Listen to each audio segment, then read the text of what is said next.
Hello, everyone. My name is Paul Benjamin. I'm part of the Guyama committee here in San Jose, California. And this year we have a special event going on for our New Year's Eve party here in San Jose. And we're here to interview the main featured artist, KSRA, an Assyrian well-known artist, aka Rachel Sarah Thomas. She's here with us from Chicago. Hi, Rachel. Hi, Pshena. So first of all, we wanted to thank Rachel for taking the time to be able to interview with us and then also come down and feature her music with us at the San Jose New Year's party here in San Jose. So a few of the questions that we wanted to ask you, KSRA, is one, what got you into your musical path and what inspired the name KSRA for you? Well, what got me into music was actually videos that I saw on TV and Disney movies and all the songs that were in those videos. I fell in love with music. I fell in love with singing. I would get so excited, and so I started singing for my family when I was 3 and 4, and then by 5 years old I was competing in competitions and performing around the state. Not nationally, just because we still wanted to keep it local and have time for family, but performing a lot. So the name KSRA is actually from the song KSRA, Sarah, the whatever will be. Meaning I wanted music to be a source of freedom in my life, and that once I chose to pursue it, I would just let, God kind of guide these, take the reins and guide my life. So that's why I chose that name. And my influences, actually, I like a lot of songwriters. I've got Bob Gowdy and Leonard Cohen, Joni Mitchell, Chris Christopherson, Smokey Robinson, Harold Arlen, a lot of songwriters from the past, and producers now like Timbaland, Diplo, LP, and Bjork. Those are my biggest influences, for sure. Gotcha. And from the Middle East perspective, has Assyrian music influenced your style as well? Without me even knowing, yes. From growing up in the Church of the East and hearing all of the melodies, and especially the repetition of a melodic phrase, I didn't even know I was doing it until I got older and started listening to the songs that I wrote and recorded for Petra. Petra was the first time I recorded any of my songs. And I listened back and I was like, whoa, I'm repeating this refrain and it's really similar to this David Isha song that I've heard. Or this melody reminds me of something I heard in church. And so it was a surprise to me, but it was a really happy surprise because it's obvious. My culture makes up like 95% of my life. So of course it would infiltrate my music. That's beautiful. That's beautiful. Do you live and reside in Chicago, or where are you located? I am located in Chicago, yeah. I live in Logan Square. Okay, and are your main performances in Chicago, or are you venturing out like San Jose or cross country, or where have you played? So I've actually played all over the country. I used to tour by myself. I would just get in my Buick and drive around the country and play. So I've played in a lot of the 50 states, not Alaska and Hawaii, unfortunately. But yeah, I was touring a lot, and I would book my own tours, be playing like basement shows, dive bars, and clubs and festivals. So the whole gamut. But right now, for the past 6 months, I took some time off to finish my album, my new album, Emergency, and also kind of work out a business plan with my new partners. I've signed a production deal with a hip-hop duo called The Business, and so we're working together now on that. And actually, this is the time of unveiling. I was just in LA last month, and the month before that in Atlanta.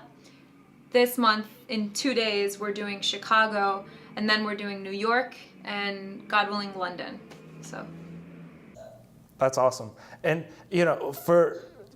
the New Year's party here in San Jose, I feel like it's going to be a special one for Assyrians to be able to experience your music. Tell us a little bit about how you're going to put that set together for us here in San Jose, and what type of music you'll be playing, and will we be hearing some of your new music from the new album? Yeah, for sure. So I don't want to tell you. The first thing I thought was like, I'll tell them I'm spinning 90s, and someone's gonna go, oh, I don't want to hear that. I'm gonna go. But so for the 3-hour set, the first hour is gonna be all my original stuff, and I'm really excited to play for an all Assyrian audience. I don't think I've ever done that before, like a full set. I did the Linda George Black and White concert last year, and that was really fun. But this is the first time it's like 800 Assyrian people, and it's New Year's Eve, so I'm pumped. So the first hour is just going to be a concert of my music, Petra, some songs that you guys haven't heard before. They're unreleased, produced by Thelonious Martin and Professor Fox, and then my new album, Emergency.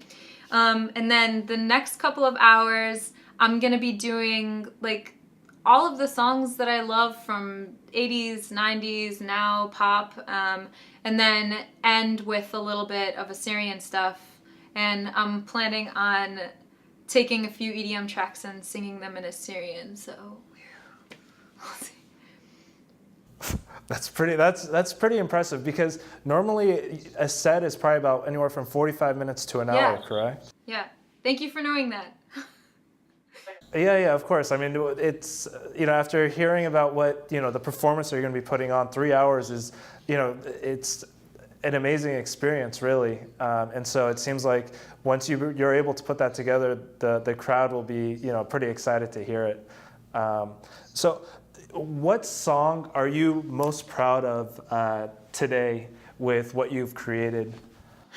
I'd say on my album Emergency, it's gonna be my first single that we're releasing, and it's called Bad Habit.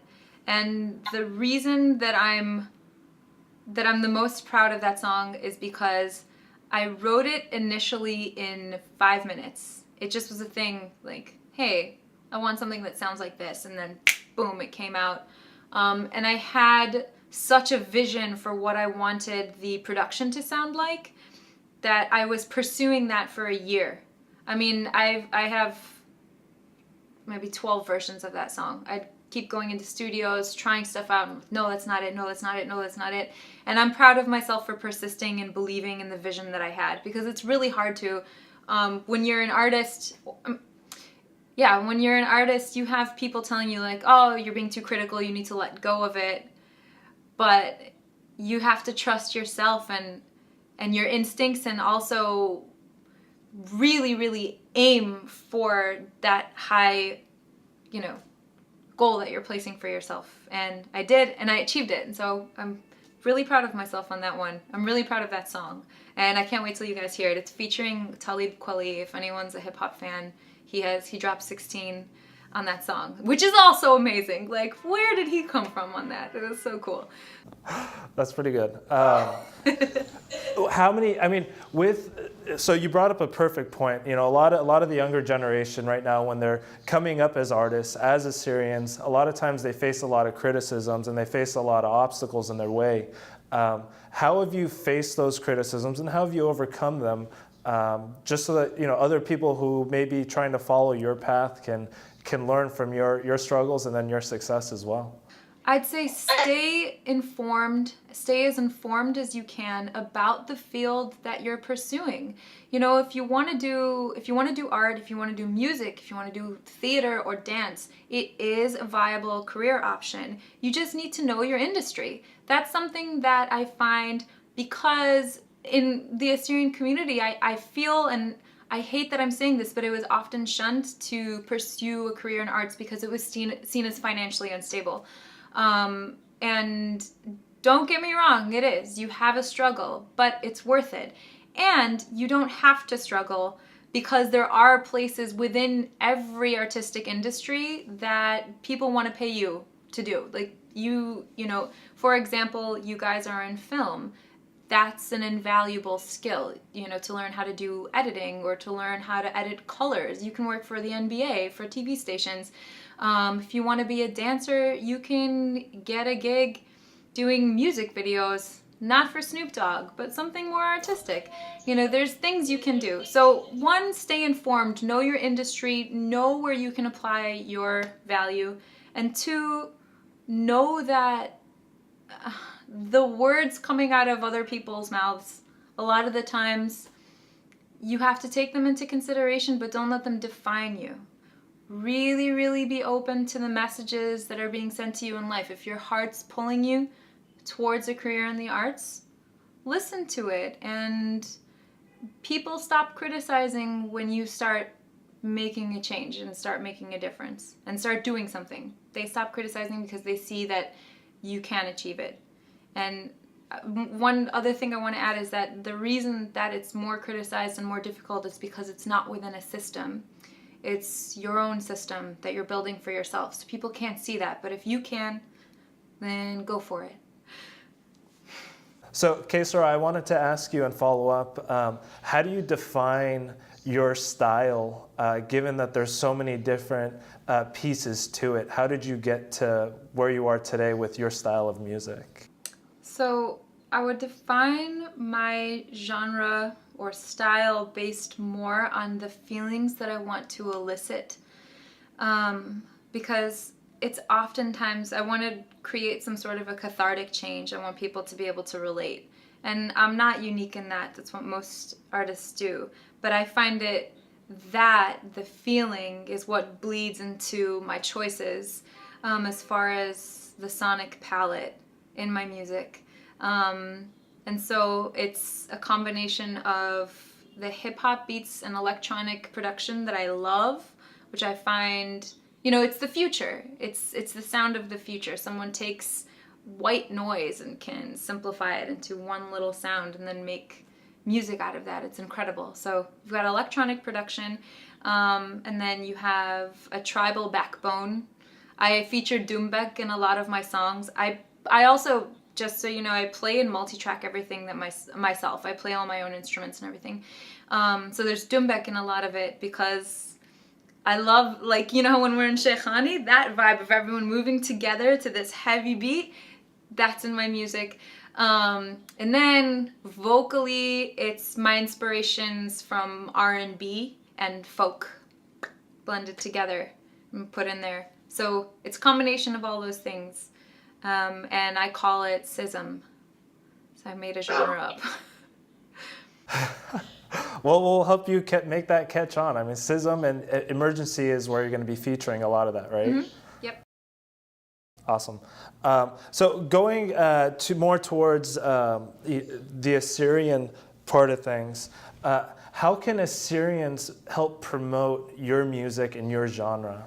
Well, I guess 3 ways, and many of them have been happening. Well, all of them have been happening already, which I'm so thankful for. One is by asking me to come play. So thank you so much, San Jose, for having me come out. And 2 is by talking to your friends about it. And 3 is sharing it on social media. And of course, this is only if you like what you hear and you think that other Assyrians would like it too, because I'd love to reach as many as possible. And just speaking about reach, I mean, how do you want to connect with them? I mean, how do you want to connect with Assyrians? I get this sense of excitement, okay, most people don't know I'm Assyrian when I walk into a room or when I perform. They're like, Surete, what? Mutmilati, what? You're Assyrian? How is that possible? So I'm just really excited to connect because for so long I lived 2 separate lives, basically. I had my life as an artist and I had my life as an Assyrian at home with my family and with my Assyrian friends and at church. And now I feel like those can combine and I feel so whole. It's a really beautiful thing. So what I would like to do is connect to the Assyrian people and maybe read what they need as an audience and try and write songs specifically for them, which I already feel like I do in a way, but more. And to be an inspiration for anyone who is young and aspiring and wants to be an artist, because I'd like to say that you can do that. Awesome. And do you have a favorite Assyrian artist? David Isha, for sure. Okay, perfect. And would you consider collaborating with other Assyrian artists in music, and have you done that already? I have done it to some extent, not where we're both appearing on a song together, but there's a plan in the works for September of 2015 for an Assyrian folk album to be dropped, and it will be featuring many Assyrian artists. I'm very excited about this. It's been a dream for the past decade. So I'm going to try to pull some information from you. Are there any artists in specific that you could mention, or is it all under wraps right now? It's under wraps right now. The only one, no, I can't right now. So, but I can say that David Isha is my favorite Assyrian artist. I think if you haven't heard any of his music, check out the stuff he did in the 70s with the Bat Band. Like, so cool. It's Assyrian psychedelia. And check out his song Ishtari. Check out Ya Achuni. It's written by Fredo Naturaya. He's an inspiration to me. He's incredible. Perfect. So now we're going to go to a little more lighthearted part of the conversation. Okay. What's your favorite Assyrian food? Okay, so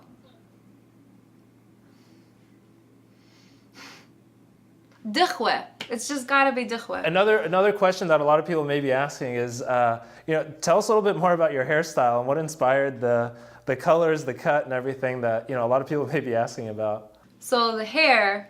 One, I love asymmetry. You could often find me walking around with just one earring in, just because I think it looks interesting.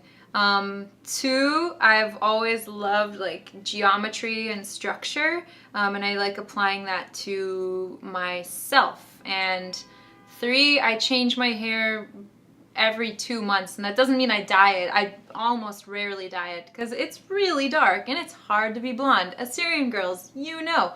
However, I got this done in Atlanta and they just know what they're doing. So I got a little triangle, a little geometric figure in my hair, and I wasn't sure if I was going to keep it, and then people recognized me because of it. So it's staying.